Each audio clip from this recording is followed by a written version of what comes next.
Leading Ladies, a concert in celebration of Women's History Month featuring Kelsey Ballerini, Meghan Trainor, Elle King, Christina Perry. At the King's Theater in Brooklyn, New York on Wednesday, March 20th. Tickets are on sale now. You don't want to miss this amazing night of music dedicated to uplifting women's voices. With Kelsey Ballerini, Meghan Trainor, Elle King, and Christina Perry. Odyssey's Leading Ladies, presented by Olay Body. Buy your tickets now at kingstheater.com. Dal Maxvill joins us on the hotline. Dal, a former big leaguer, many years with the St. Louis Cardinals, lots of time in the front office as well in Major League Baseball. And Dal, I'm a big-time Cardinals fan, so my son Jeff has been working to get former Cardinals on the show here the past couple of weeks. Welcome in. Good to have you on. Well, thank you. It's nice to be with you folks. So I became a Cardinals fan in 1963. You'd already broken in with them a season earlier, so you got to spend some time on the team with Stan Musial. So what was that like? Well, that was like most young boys in that time in the St. Louis area. Stan was my idol. Everybody wanted to have that stance when he was trying to hit, and everybody wanted to be Stan Musial, and I was no exception. I grew up in a small town across the river from St. Louis, about 15 minutes from the old Sportsman's Park. So I was also a Cardinal fan from day one, and Stan was my idol and my hero. Was there ever any doubt, Dal, that you would end up with the Cardinals? I know back then it was kind of a regional thing. You'd kind of get seen and found by guys near you. Was it always going to be the Cardinals for you, or the other teams come calling? How did you end up in St. Louis with the Cardinals? Well, I'd like to say I was highly scouted and highly sought after, but I'd be lying to you. I was just finished my senior year out at Washington University. I went there before I started playing baseball. And my coach asked me, he knew I wanted to play professional baseball. Herb Utz was his name. And I said, I'd like to play, but I don't have too many people knocking on the door. And he said, well, the Cardinals have a tryout camp at Sportsman's Park here in a few days. If you want to go to that, I'll call and see if I can get you invited to that. Well, Mr. Utz, the coach, called the Cardinals, got me invited to the tryout camp. I went down to the tryout camp. It was a 2-day camp. The first day we played games like you always do, and I did all right. And they invited me back for the second day. And when I got to the ballpark the next day, I was all dressed and ready to go out and do whatever they wanted me to do. And they said, we had a guy up in Winnipeg that broke his arm. We need a shortstop to go up there right now. And they said, can you go home and pack your suits and go on up to Winnipeg? I said, I don't have to pack my suit. As a matter of fact, I don't even have a suit. So I will. I'll head to the airport whenever you want me to. So they said, let's go, and handed me an airline ticket. I went home, told my wife and my mom and my dad. I said, I'm going to Winnipeg.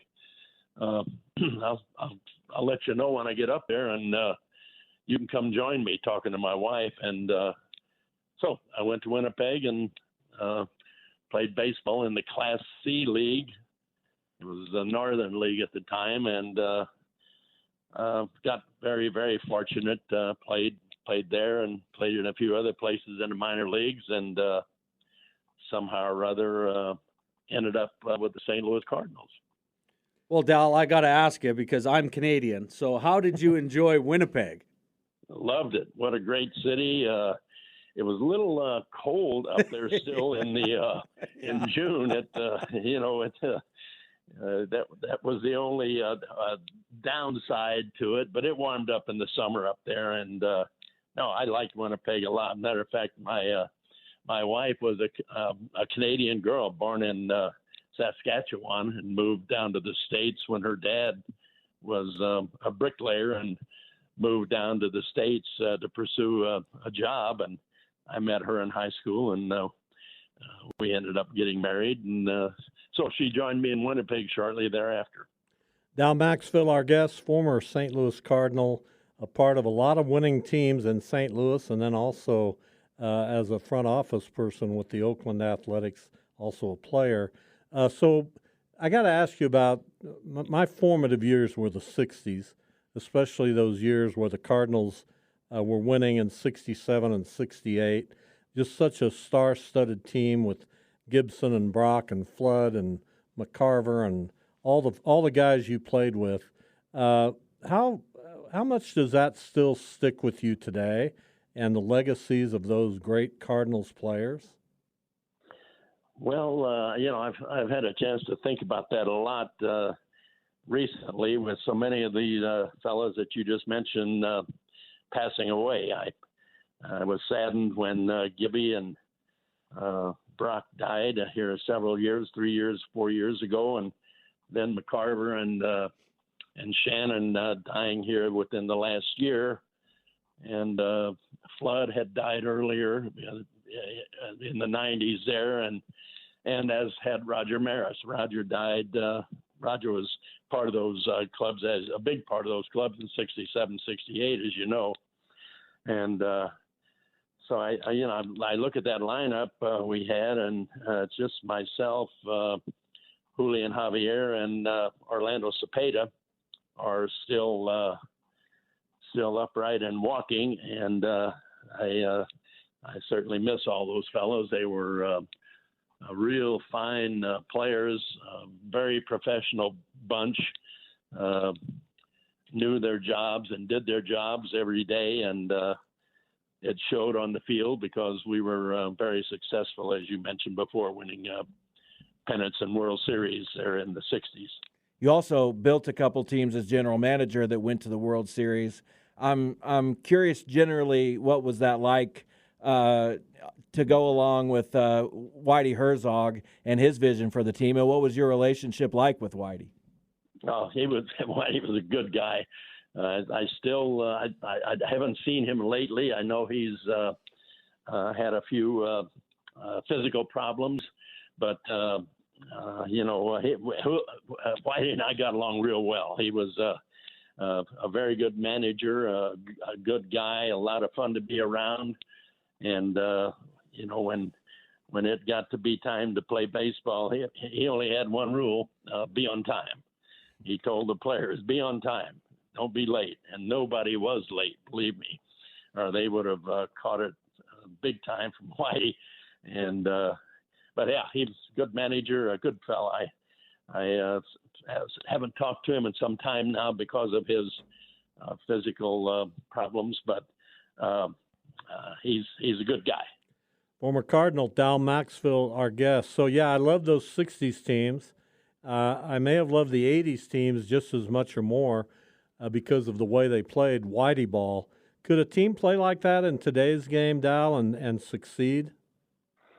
Oh, well, yeah. If you have to have some guys that can run pretty good. Whitey ball was actually what happened with the Cardinals back in the 40s. When they had they call them the St. Louis Swifties back then, when the Cardinals were winning pennants back in the 40s with Stan and Red and Whitey Karowski and that whole bunch. And they were all very aggressive on the bases, and that's where Whitey ball originated, and Whitey just kept it going there in the 80s, and we were very successful for several years there, winning some pennants and World Series. Before we let you go, I have to ask you about Bob Gibson because he made such an impression on me. He's my favorite all-time athlete. I adored him and the way he competed. What was it like to play shortstop behind him? Well, it was, besides it being fun, it was kind of easy, to be honest with you, because he struck out so many guys. You didn't worry about too many balls being hit to you. he struck out 9, 10, 11 guys a game. Sometimes, even in a World Series, struck out 17. So that was only 10 more outs you had to get somehow out there. And, Gibby was a very aggressive guy. He was 100% out on the mound, gave it everything he had, every pitch, and expected everybody else to do that too. And we did, because if somebody let up or didn't appear to be giving it their best shot, they were going to hear about it from not only Gibby but everybody else on the ball club. We had real good bunch, and that just as I said before, very professional, and played the game the way it was supposed to be played, hustled all the time, and we had a great deal of success. But yeah, Gibby, he was a beauty. I did enjoy playing behind him because he, if a guy got a hit off him or swung real hard and missed a pitch or something, and Gibby didn't like the way he took a whack at a pitch, he would he'd knock the guy on his rear end with the next pitch. It was kind of fun to watch that. I knew most of the time when he was going to deck somebody, and it was always kind of fun to watch a guy try to get out of the way of a baseball when, he's up there trying to hit the ball, and I knew there was no way he was going to hit it because it was going to be at him. And but it was fun. Good bunch, good teams. And I tell you what, I was lucky enough to end up going to the Oakland A's, and I spent the better part of 4 seasons with them and was with several World Series teams with them. And 72, 74, 73, and 75, I was out there with them. And but I tell you, they had an awfully good ball club too, and I would have loved to have seen one of those clubs in those years when they were so good playing the Cardinal team of the 60s when we were also very good. That would have been a heck of a World Series. That would have been fun. Those two clubs were pretty good players. So, Dal, real quick, just take us into what it was like to be a shortstop in that era. Obviously, it's been an important position for the entirety of the history of baseball, but you really had to flash some leather. You really had to be a great glove guy to play shortstop when you did, right? Well, that the game's changed, as you probably have. That's why you asked the question, of course, because back then the shortstop, second baseman were smaller and good fielders. They didn't care a whole lot about how much guys hit at shortstop back then. They just wanted them to make sure when a pitcher was able to get a ground ball hit to the infield or short or second base, that turned out to be an out. And but I tell you now, it's a little different. The guys have all gotten so big.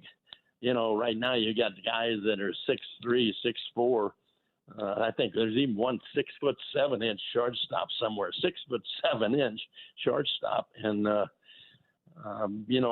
assume he's a very fine player. He's in the big leagues, and but I just wonder how easy it is for a guy 6'7" to cover some ground. You know what I'm saying, and have the agility that's necessary to play the position. But as I said, the game's changed. Back when I was playing, I think the average height was probably 6'1", and now I'm sure the average height in the major leagues is somewhere around 6'4", 6'5". All the pitchers are 6'5", 6'6", 6'7", and it's a different game that way. Still a great game. Don't get me wrong. I'm not downing the players of today or the way the game's being played, but bottom line, it's very much different than it was when I was out there trying to compete. Well, Dal, it's been a great pleasure. We appreciate you coming on. I will tell you that I always loved it when they hit the ball to you because I knew you would handle it and get an out. So thank you for your incredible fielding for the Cardinals. You saved me a lot of heartache.